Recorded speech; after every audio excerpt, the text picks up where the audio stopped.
What is the one emoji you hate the most? And what is the one you use the most? It's actually quite an interesting question to answer, and there is a much deeper story behind emojis that I wasn't aware of. Although I use them all day long, and I love to use them over all the different platforms. So here's the story behind the emojis and why they are actually a good thing when it comes to communication, especially business communication. So, if you don't know this channel yet, this is kind of part of the topics we do from time to time, like digging deeper into the roots behind communication. And this one here we stumbled upon from a documentary on Arte about emojis and where they're coming from. Of course, you know, it's like all the good stuff we have from Japan. Like karate and karaoke, manga and anime. And of course, emojis. And the first emojis, they were actually, I think, came up in the 90s. But the interesting thing is how they evolved today. So we now have all the different kinds of emojis that you use all day long, and there are new emojis coming. And the interesting question is like, wait, where do they come from? Like, who decides which emojis to use and which not? And this is the story that we didn't know. I personally didn't know it, that there is an organization behind it and a huge process. But before we get started, here are some interesting facts that we did not know about emojis and some of the new emojis that I don't know why they're there, but let's find out.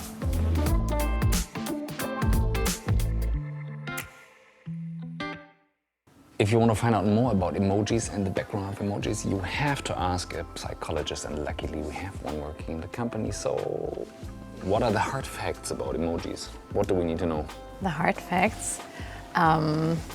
So 92% of the online population are using emojis, so it's almost very everyone. likely that everyone's watching using emojis, even if people say, I don't like emojis, so it's very unlikely. Exactly, and which one do you think is the most popular one?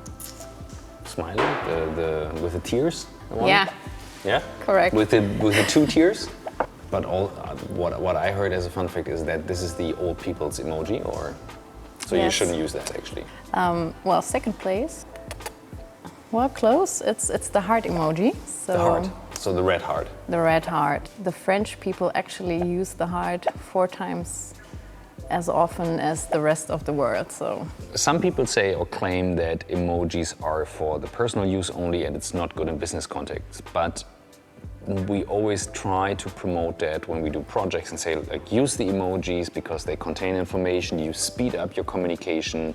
And what do we know about that? Like, does it help? Does it actually distract? Or like, what does it do? well, it definitely gives more context. So you can,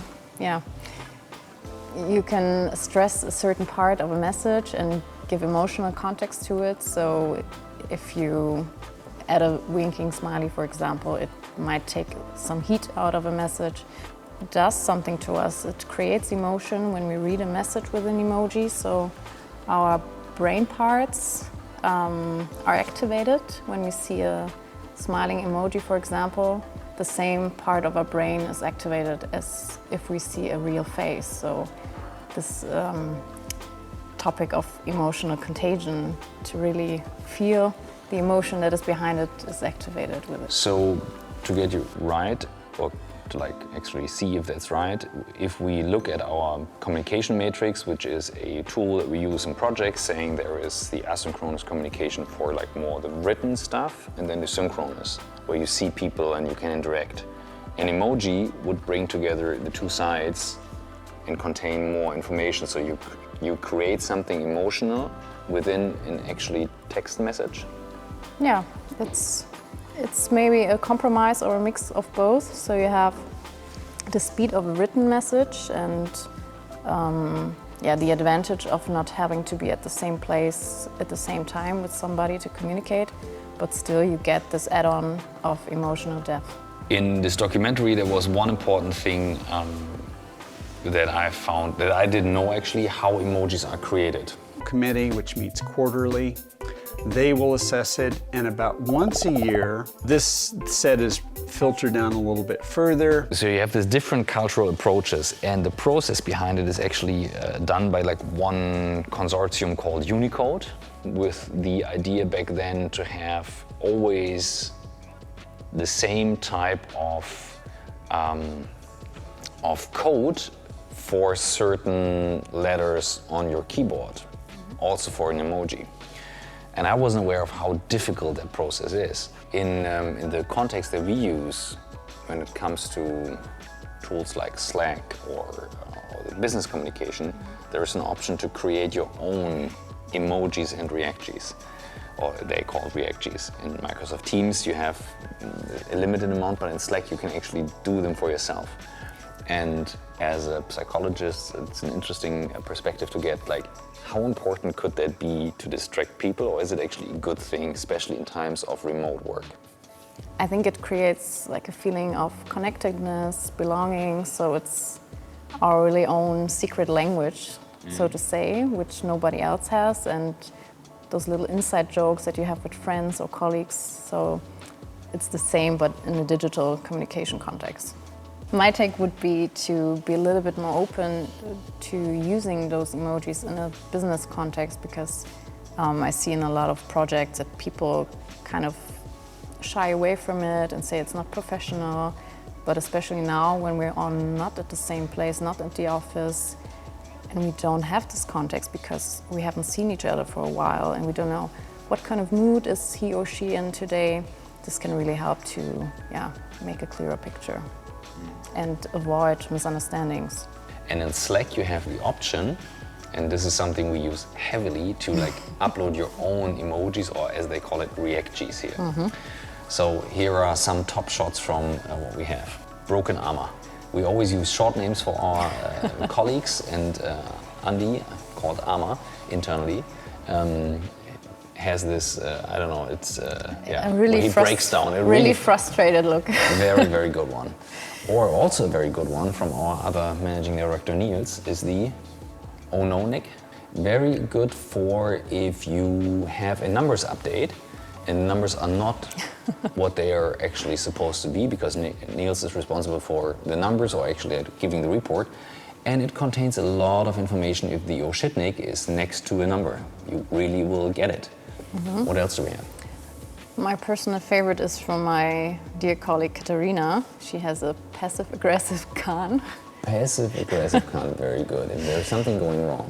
So if somebody is really getting on your nerves. I love the shrug emoji. Now I have my very own shrug in Slack, the mug shrug, which you then can use. And shrug is always a good thing to answer if you don't know or whatever. But we give you an insight now behind the scenes of how our emojis are developed, born, created.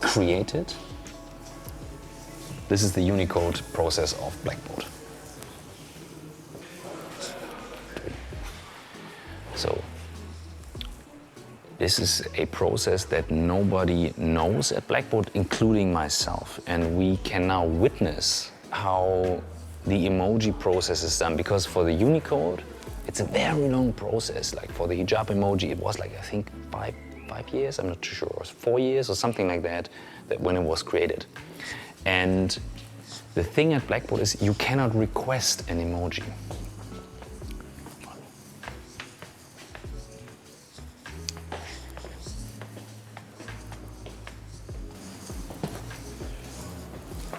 This is, by the way, Tired Jan. Also a very favorite emoji for myself, instead of the status being at the office or home office. So, now you can witness MP while he's creating an emoji. We cannot interrupt it, because usually it pops up into his mind that he will create an emoji, and he is choosing, and we don't know the process exactly. These are the first intimate images of snow leopard ever filmed in the wild. And what you see right now is how he comes up with a name for the emoji, because naming the emoji is very important to make it useful for everyone.